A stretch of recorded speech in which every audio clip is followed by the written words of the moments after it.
Alrighty. That's rough right there. That's like over an inch high.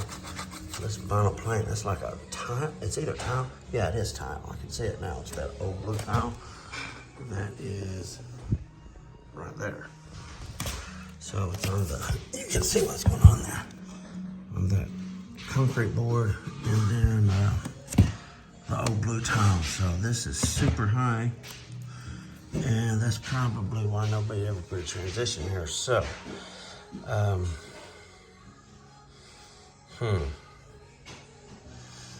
will definitely put a shim here, maybe even two of them. It'll be kind of dramatic, but anyway, it needs to be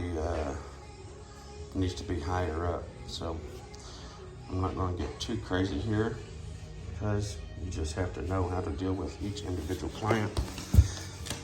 Some jobs you just cannot go all out on. So I will just shim that up, maybe 1 or 2 1/2 inch or 3/8, maybe 2 3/8 or something.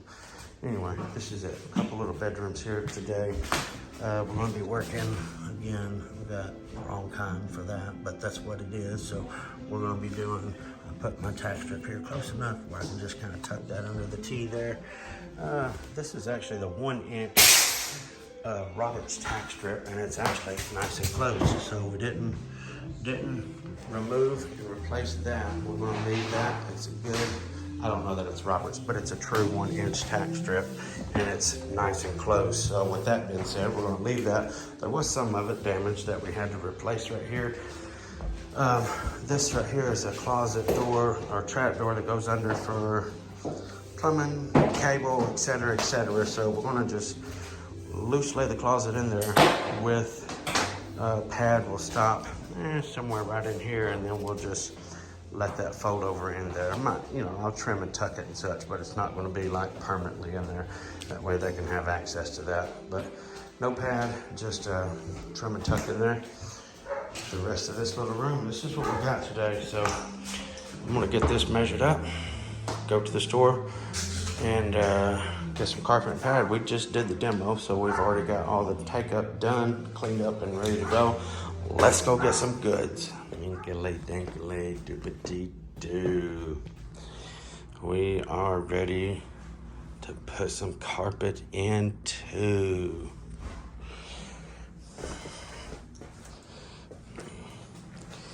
A lot of bad spots in this pad, man. Just lots of hard stuff. Well, like a thin spot, super thin spot, super hard spots. In the other room was a super hard spot. There we got the trap door exposed. Windy, windy, windy. Fixing to get this thing going on. Okay. Right there was a super hard spot. You see all my tape where I accidentally cut through. I mean, wasn't really trying not to, it just happened. So, not a big deal. Not a big deal with me. But these people do have dogs, so wanted to get them all sealed up. And thanks to somebody, my channel is awesome because I learned just like a lot of you guys learned. So somebody actually commented about putting tape over the staples causes noise whenever you step on it, like that. And then you let up, the tape will go, whoa. Anyway, you step on tape, it pushes down, then it'll release and go, make that sticky sound. So I stopped doing that thanks to the channel. I think it was Mr. Sean Moore that said that. And then a whole bunch of other people agreed and said, yeah. Well, I can't say a whole bunch, but a handful of people was like, yeah, same thing. So I'm gonna stop doing that and just do the seams. Only staple around the edges and tape everything else. So anyway, you ready to do it, Luke? Let's do it. Okay, we're doing it. Alrighty, definitely nothing exciting here today by all means. Where I ramped this up, I was able to bring it up enough to get that piece of transition there put down and glued with hot melt and some stuff like Ardex, whatever it is, I don't even know. Whack-all, something or another. But anyway, nothing fancy here.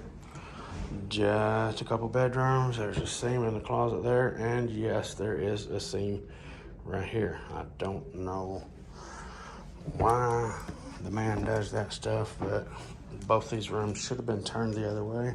As a matter of fact, there's a seam right there in that doorway too.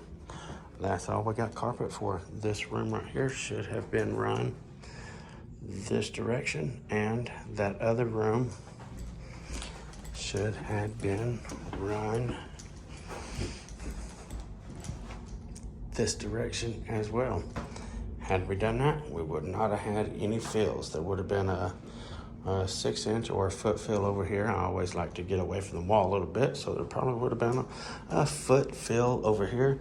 This room was like 12-1 to the doorway up there, and the carpet was 11-11. So this type of carpet, I wasn't trying to stretch it 2 inches. By no means. Anytime, I just wasn't trying to do it. So turned it. They actually had it seamed right here originally, just like I did there, but it should not be that way. And this trap door here, the carpet is just simply tucked. There is no pad under that. All you have to do is just maybe grab it with a pair of pliers or something and pull up on it. It ain't even stretched in, so it's just simply tucked, so it'll look decent. Anyway, nothing fancy, nothing fancy, nothing fancy, nothing fancy. I didn't think I was going to be able to use that transition right there because of there not being anything underneath of it to support it. But like I said, I built it up with the ramp and also with the tack strip, so it is solid on this side. Here on the carpet side, you know what I'm saying. As solid as solid can be anyway with what we got going on there, but at least it's not teetering like that.